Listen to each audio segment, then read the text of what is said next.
গুলোতে আসা, যেমন আপনাদের চেয়ারম্যান এসেছে, আপনাদের ভালোবাসায় সিক্ত হয়েছে, ঠিক কিনা? আপনাদের দোয়া নিয়ে গিয়েছে, দোয়ার দরকার আছে না নাই? দোয়ার অনেক দাম।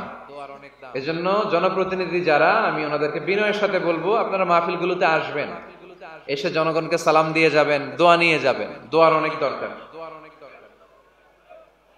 অতিথি হিসেবে আরো আছে জনাব মোহাম্মদ ইউনুস ব্যাপারী, জিএম নুরুল হক সাহেব, মোহাম্মদ ওমর ফারুক সাহেব, যারাই এসেছে আল্লাহ সবাইকে কবুল করো। বিশেষ করে আমার যুবক ভাইদেরকে আল্লাহ তুমি কবুল করো। সৈয়দনা ওমর ফারুকের মতো ইসলামের বীর সেনানী হিসেবে কবুল করে নাও। পর্দার আড়ালে মা বোনদেরকে আল্লাহ তুমি কবুল করো। আম্মা জান আয়েশা রাদিয়াল্লাহু তাআলা আনহা, খাদিজাতুল কুবরা রাদিয়াল্লাহু তাআলা আনহার মতো মহিয়সী, গরিয়সী, নেককার নারী হিসেবে কবুল করো। আসুন আমরা সরাসরি কোরআন থেকে শুনি, কারণ কোরআন থেকে শুনলে বরকত বেশি না কম? আরো জোরে বলেন, বেশি না কম? এটা এমন একটা কিতাব যে কিতাবে কোনো ভুল নাই। আছে? সন্দেহ আছে? সংশয় আছে? মুত্তাকিনদের জন্য এই বইটারে হেদায়েতের কিতাব করে নাজিল করলো কে? যালিকাল কিতাবু লা রাইবা ফি হুদাল লিল মুত্তাকিন।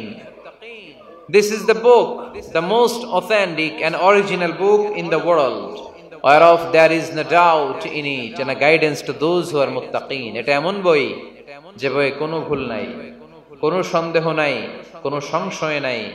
মুত্তাকিনদের জন্য এই বইটারে হেদায়েতের কিতাব করে পাঠালো কে? আবার আল্লাহ বলেন, কিতাবুন আনজালনাহু ইলাইকা লিতুখরিজান নাসা মিনায-যুলুমাতি ইলান-নূর। নবী হে, এই কিতাবকে আমি নাজিল করেছি অন্ধকারাচ্ছন্ন মানুষগুলোকে আলোর পথ দেখাতে, বামপন্থী গুলারে ডানপন্থী বানাতে, জাহান্নামী গুলারে জান্নাতি বানাতে। এই কিতাব যদি কেউ পড়ে সে মানুষের মতো মানুষ হয়। ওই মানুষ কখনো অন্যায় করে না। এই কিতাব যে পড়ে এবং মানে, এই কিতাবের শিক্ষাকে যে নিজের মধ্যে ধারণ করে, সে কখনো মিথ্যা বলে না, মা বাবার সাথে বেয়াদবি করে না। ওই আলোকিত মানুষটা কখনো টেন্ডারবাজি করে না, চাঁদাবাজি করে না, দুর্নীতিতে চ্যাম্পিয়ন হয় না, ক্যাসিনো ব্যবসায় নামে না। এই কোরআন যারা বুকে ধারণ করে এরা কোনোদিন পেঁয়াজের দাম বাড়ায় না। জোরে বলেন ঠিক কিনা? এরা কখনো তাদের কোনো কাজে জনমানুষের ক্ষতি করে না। এরা সব সময় কল্যাণের পক্ষে, এরা মানবতার পক্ষে। এরাই হচ্ছে আলোকিত মানুষ, ঠিক কিনা? মানুষ হওয়া পৃথিবীতে বড় কঠিন। খালি চোখে যা দেখেন এগুলো মানুষ না, এগুলো জনসংখ্যা। এগুলো কি? এজন্য বলা হয় বাড়ছে জনসংখ্যা, কমছে মানুষ। বাড়তেছে কি? কমতেছে কি? মানুষ। গরুর পেট থেকে বেরোলেই ওটা গরু হয়ে যায়, ছাগলের পেট থেকে বেরোলেই ওইটা ছাগল হয়ে যায়, মুরগির পেট থেকে বেরোলেই ওইটা মুরগি। কিন্তু মানুষের পেট থেকে বেরোলেই ওটা মানুষ হয় না, ওটার মানুষ বানাইতে হয়, তাই না? আবার গরুকে কেউ কোনোদিন বলে না, এই তুই গরুর মতো গরু হ। বলে? শরীয়তপুরে আপনারাও বলেন না?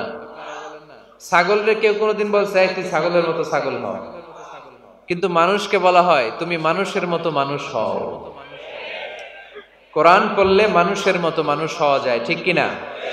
এই দুনিয়া এখন তো আর সেই দুনিয়া নাই, মানুষ নামের মানুষ আছে দুনিয়া বোঝাই,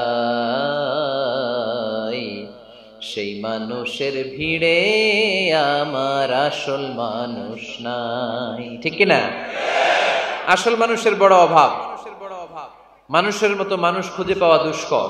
এই কোরআন এসেছে আমাদেরকে মানুষের মতো মানুষ বানাতে। এজন্য এই কোরআন থেকে শুনলে লাভ না লস?